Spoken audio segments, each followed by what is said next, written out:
Hi friends, அஸ்ஸலாமு அலைக்கும். இன்றைக்கி நம்ம என்ன பார்க்க போகிறோன்னா வாடா தான் பார்க்க போகிறோம். இது நாகூர் வாடா. ஆனால் நான் பிரியாணியில் செஞ்சுருக்கேன். இது பிரியாணியில் செய்யும்போது ரொம்ப டேஸ்ட்டாகவும் சூப்பராகவும் இருக்கும். இதை இந்த உள்ளடம் தொட்டு சாப்பிடும்போது இன்னும் டேஸ்ட்டாக இருக்கும். இப்போ நம்ம எப்படி செய்யலான்னு பார்க்கலாம் வாங்க. இது சஹருக்கு செஞ்ச சோறு கொஞ்சம் இருந்தது. இதை நான் எடுத்து வச்சு இப்போ வெங்காயம், பச்சை மிளகா, தேங்காய் துருவல் எல்லாம் எடுத்து வச்சுருக்கேன்.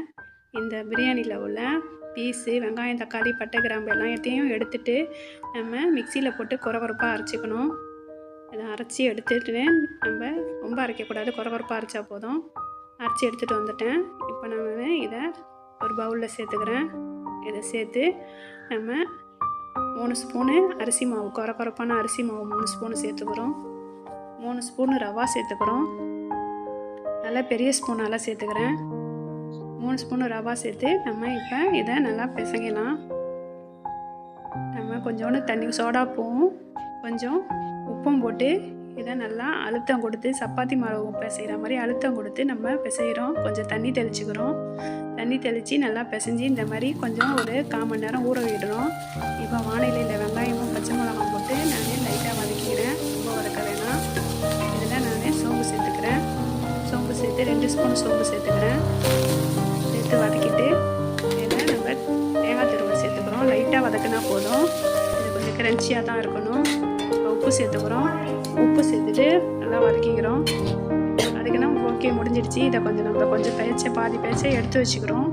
நம்ம இதில் வாடால் தொட்டு சாப்பிட இதை மீதியாக மாவில் போட்டு இதை பிசைஞ்சிக்கிறோம். நல்லா பிசைஞ்சிக்கிட்டு இந்த அளவு நம்ம பிசைஞ்சிக்கிறோம். கொஞ்சம் தண்ணி தெளிச்சிக்கிறேன். பிசைஞ்சு நம்மளுக்கு வடை தட்டுற அளவு நம்ம பிசைஞ்சு பிடிச்சி பார்க்கணும். இந்த அளவு பிசைஞ்சிட்டோம். ஓகே, இப்போ ஒரு காட்டன் துணியை தண்ணியில் நினச்சி நான் ஒரு தட்டில் போட்டு இப்போ தண்ணி தொட்டு நம்ம வாடாவை சுட போகிறோம். இந்த வாடா ஹெல்த்தி தான்.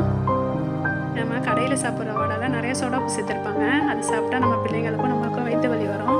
இதில் நம்ம சோடாப்பு சேர்க்காமல் நம்ம செய்கிறோம். நம்ம சேர்க்காமல் கொஞ்சமாக சேர்த்துருக்கோம். இது நம்ம தேங்காய் சோறு, நெய் சோறு, பழைய சோறு இருந்தாலும் நம்ம இந்த மாதிரி சேர்த்து நான் செய்கிற இந்த மெத்தட் மற்ற ஜாமான்லாம் சேர்த்து செஞ்சாலும் நல்லா டேஸ்ட்டாக இருக்கும். பிரியாணியில் செஞ்சால் செம்ம டேஸ்ட்டாக இருக்கும். வெஜிடபிள் பிரியாணிலையும் செய்யலாம். வெஜிடபிள் பிரியாணியில் செய்யும் போது வெஜிடபிள்லாம் எடுத்துருங்க. இப்போ இந்த பாருங்கள், ஒவ்வொரு பேட்சாக கொஞ்சமாக எண்ணெய் ஊற்றி நான் ஒவ்வொன்றா போட்டு இந்த அளவு நான் எடுத்துக்கிறேன். எப்போயாவது ஒரு முறை நம்ம செஞ்சு சாப்பிட்லாம். எங்களுக்கு இறால் பிடிக்காது, அதனால் நாங்கள் இறால் போடலை. நீங்கள் வேணால் இறால் போட்டுக்கோங்க. இது நம்ம சாப்பிடும் போது ஓகே தான், நல்லாயிருக்கும். கொலஸ்ட்ரால் உள்ளவங்க அதிகமாக சாப்பிடாதீங்க, கம்மியாக சாப்பிட்டுக்கோங்க. இப்போ இந்த உள்ளடம் தொட்டு நம்ம சாப்பிடும்போது டேஸ்ட்டாக இருக்கும் ஃப்ரெண்ட்ஸ். நீங்கள் ஒரு முறை ட்ரை பண்ணி பாருங்கள். எப்போயாவது ஒரு முறை சாப்பிட்லாம். ஓகே, பாய்.